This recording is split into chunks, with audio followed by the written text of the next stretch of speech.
بسم اللہ الرحمن الرحیم۔ السلام علیکم، میرا نام کیسر ہے، آپ کیسر خان یوٹیوب چینل دیکھ رہے ہیں۔ آج ہم بات کرنے جا رہے ہیں جو گزری اے پی سی ہے، 2 دن سے اس پر گفتگو ہو رہی ہے اور گفتگو ہے کہ سمٹنے کا نام نہیں لے رہی۔ اس میں کس نے کیا پایا، کس نے کیا کھویا، یہ ہم بات کریں گے ایک نیوٹرل رہ کر۔ ہمیں کسی پارٹی کی طرف ہونا نہیں ہے، ہمیں صرف یہ دیکھنا ہے کہ حقیقت کیا ہے۔ حقیقت یہ ہے کہ بلاول بھٹو صاحب نے دعوت دی نواز شریف صاحب کو کہ آپ تقریر فرمائیں۔ اس پر عقل کا تقاضا میرے حساب سے یہ ہوتا کہ وہ منع کر دیتے، کیونکہ بعض اوقات آپ کا خاموش رہنا بہت فائدہ مند ہوتا ہے اور خاموش رہنے میں آپ کے 100 مسئلے حل ہو جاتے ہیں۔ لیکن جب آپ بولتے ہیں تو بولنے سے آپ کے جو اندر ہوتا ہے وہ باہر آ جاتا ہے، جس کا نقصان بعض اوقات آپ کو ہی پہنچتا ہے۔ اب اگر ہم دیکھیں تو کیا یہ بات پہلے سے پیپلز پارٹی جانتی تھی؟ کیا پیپلز پارٹی یہی چاہتی تھی؟ کیا ان کی خواہش یہی تھی کہ یہ بولیں؟ اور ان کے بولنے سے پیپلز پارٹی کو فائدہ کیا ہوتا؟ تو فائدہ یہ ہوتا ہے کہ جتنے بھی ہمارے ادارے ہیں وہاں ان کو کوئی پیغام دینا ہوتا ہے، تو اس پیغام میں ایک پیغام تو اب پہنچ گیا ہے کہ نون لیگ کو اگر آپ سوچتے ہیں عمران خان صاحب کے بعد، تو نون لیگ اگر آتی ہے تو وہ کیا کرے گی؟ انہوں نے کہا کہ جی ہمیں تو عمران خان سے کوئی پرابلم ہے ہی نہیں، وہ تو عمران خان صاحب کو کچھ گنتے ہی نہیں ہیں، وہ تو کوئی معاملہ ہی نہیں ہے، ان سے جو ان کو لایا ہے ان سے ان کو پرابلم ہے۔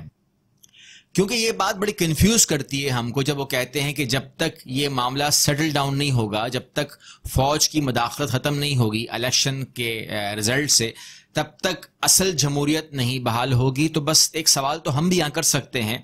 آپ رپلائی کر سکتے ہیں کہ اگر یہ ایسا ہی ہوتا ہے کہ اگر آپ نے جیسا بتایا، آپ صحیح کہہ رہے ہوں گے کہ فوج مداخلت کرتی ہے، تو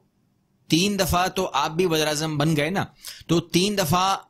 ایسا کیسے ہوتا ہے کہ جب بھی کوئی اور جیت جاتا ہے تو اس کے اندر فوج کی مداخلت ہو جاتی ہے، اور جب آپ جیت جاتے ہیں تو وہ فری اینڈ فیئر الیکشن ہی مانے جائیں؟ یہ آپ ہمیں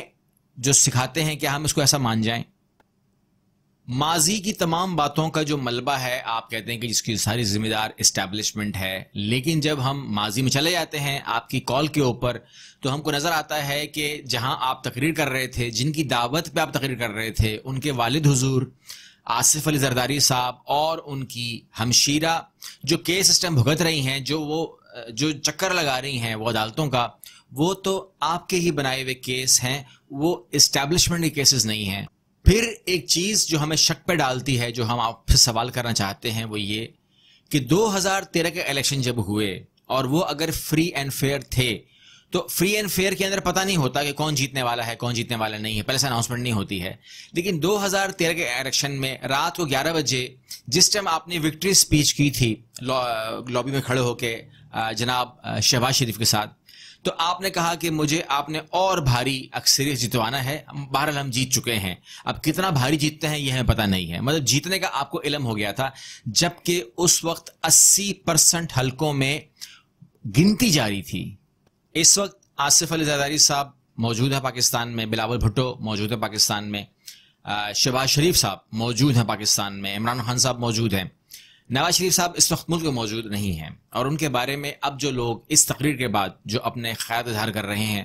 جو ہمیں ای میل کر رہے ہیں، میسیجز کر رہے ہیں، بہت ہی نیگیٹو ان کی کمنٹس ہیں۔ ابھی تک مجھے پازیٹیو کمنٹ نہیں ملا ہے، لیکن ان کی بیٹی مریم نواز نے انہیں فون کیا اپنے والد حضور کو اور ان کو بتایا کہ آپ کی سوچ سے زیادہ اچھا فیڈ بیک آیا ہے، آپ کی سوچ بھی نہیں جائے گی، اتنا میرے پاس فیڈ بیک آیا ہے۔ تو میرے حساب سے جہاں فیڈ بیک کچھ نہ کچھ فیڈ بیک تو ہمیں بھی آ رہا ہے، تو جو فیڈ بیک یہاں آیا ہے وہ فیڈ بیک نیگیٹو ہے جہاں تک میرے پاس آیا ہے، اور جو میڈیا میں جا رہا ہے، جو ٹی وی اگر آپ کھولیں تو وہاں پر بھی مجھے نیگیٹو سننے کو مل رہا ہے، لیکن جو ان کو بتایا جا رہا ہے، میرے حساب سے اگر آپ انڈین میڈیا دیکھ لیں یا انڈین اخبارات دیکھ لیں تو وہاں پر آؤٹ سٹینڈنگ تعریفوں کے پل باندھے ہوئے ہیں، اور بہت زیادہ جگہ دی گئی ہے اس تقریر کو، اور بہت خوشی کا اظہار کیا جا رہا ہے۔ اگر کسی تقریر کا خوشی کا اظہار بھارت میں ہوتا ہے تو اس کا مطلب ہم کیا لیں، مطلب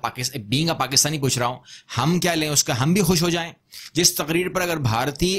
گورنمنٹ خوش ہو رہی ہے، اس تقریر پر اگر میں خوش ہو جاؤں یا ہم میں سے کوئی خوش ہو جائے تو وہ کون ہوگا یہ بھی ہمیں بتایا جائے۔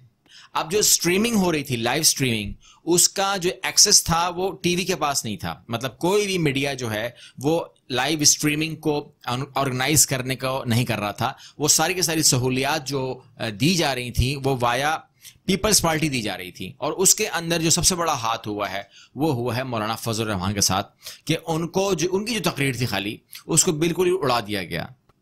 مولانا فضل الرحمان صاحب نے بہت محنت کی تھی لاسٹ ٹائم بھی، لیکن ان کو بتا دیا گیا ہے کہ آپ کو ہم نے کہاں رکھنا ہے، ان کو ان کی اصل جگہ پر اے پی سی میں بٹھانا تھا اور ان کو وہاں پر لے آئے ہیں۔ اسلام آباد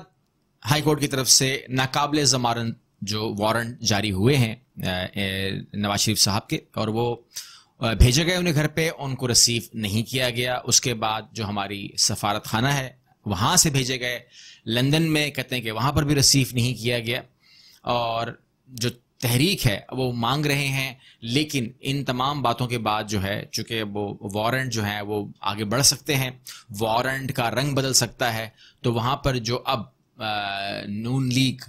لندن گروپ ہے انہوں نے فیصلہ کیا ہے کہ کوئی ڈاکومنٹیشن ڈالی جائے اور ایک کائنڈ آف اسائلم جو ہے، سیاسی پناہ جو ہے اس کے لیے بات کی جائے۔ اب وکلا جو ہیں اس کے اوپر سر جوڑ کے بیٹھ گئے ہیں اور اسائلم کے اوپر ڈاکومنٹیشن ہو رہی ہے، اور امید کرتے ہیں کہ یہ اسائلم جو ہے عنقریب آپ کو خاموشی سے کام ہو رہا ہے، بہت ہی خاموشی سے کام ہو رہا ہے، لیکن اسائلم کے لیے کام ہو رہا ہے۔ اور کہیں نہ کہیں میرا خیال ہے، یہ میرا خیال ہے کہ کہیں نہ کہیں جیسے ہی انہیں گرین سگنل ملا ہے پیپر کے اوپر کہ ہاں آپ کام ہو جائے گا، تو یہ تقریر ہوئی ہے۔ جب تک یہ ان کو اوکے کا سگنل نہیں ملا تھا تقریر نہیں آنی تھی۔ تو یہ ٹائمنگ ہوتی ہے، یہ مختلف ٹائمنگ کے ساتھ کام کرنا پڑتا ہے، کیونکہ ایسا نہیں ہو سکتا کہ انہیں کہیں سے کوئی گرین سگنل نہ ہو اور وہ ایسی تقریر کر جائیں جس کے بعد اگر ان کو پاکستان منتقل کیا جائے تو پھر تو کوئی رحم و کرم کا وہ نہیں رہتا، کیونکہ آپ نے عدالت کو، عدلیہ کو، فوج کو، اسٹیبلشمنٹ کو، کسی کو بھی تو نہیں چھوڑا، تو اس کے بعد وہ لوگ بھی آپ کو کیسے چھوڑ سکتے ہیں؟ تو یہ تو ہے اوپر کی بات۔ تو جو اندر کی بات ہے وہ یہ ہے کہ اسائلم کے اوپر کام ہو رہا ہے، اور عنقریب ایک خبر جو بریک ہوگی، اب وہ کب بریک ہوتی ہے ڈیپینڈ کرتا ہے ڈاکومنٹیشن کے اوپر، لیکن یہ خبر آپ کے سامنے بہت جلد بریک ہوگی کہ اسائلم ان کو مل چکا ہے، اور وہ پاسپورٹ کی طرف بھی جائیں گے، کیونکہ پہلے سے ان کے جو بچے ہیں، مسئلہ یہ ہے کہ اس بات کو روکا کیوں جا رہا ہے، یہ بات پہلے کھول دیتے، لیکن جو ایک چیز پھنسی ہوئی ہے، رکی ہوئی ہے، وہ صرف اور صرف مریم نواز ہے، اور مریم نواز ہی ان کا ویک پوائنٹ ہے۔ اب کس طریقے سے مریم نواز کو یہاں سے نکالا جائے گا وہ بھی ایک پروجیکٹ ہے، اس پہ کام کیسے ہوگا، اس ٹائم وہ کس پوزیشن میں ہے، انہیں کب تک آپ یہاں روک سکتے ہیں، کس طریقے سے ان کو یہاں سے نکالا جائے گا، یہ ایک سوال بس رہ گیا ہے، باقی کوئی مسئلہ بیچ میں ہے نہیں۔ اسائلم کی طرف وہ چلے گئے ہیں، تقریباً چلے گئے ہیں، اور گو ہیڈ ان کو مل چکا ہے، پیپر فائنل ہو جائیں گے، فائل تو ہو چکے ہیں، فائنل ہو جائیں گے تو آپ کے سامنے بھی رپورٹ آ جائے گی انشاءاللہ۔ اگلی ویڈیو ملیں گے، اپنا بہت سارا خیال رکھیے گا، چینل کو سبسکرائب کیجیے گا، لائک کیجیے گا اور شیئر کیجیے گا ویڈیو کو۔ اللہ حافظ۔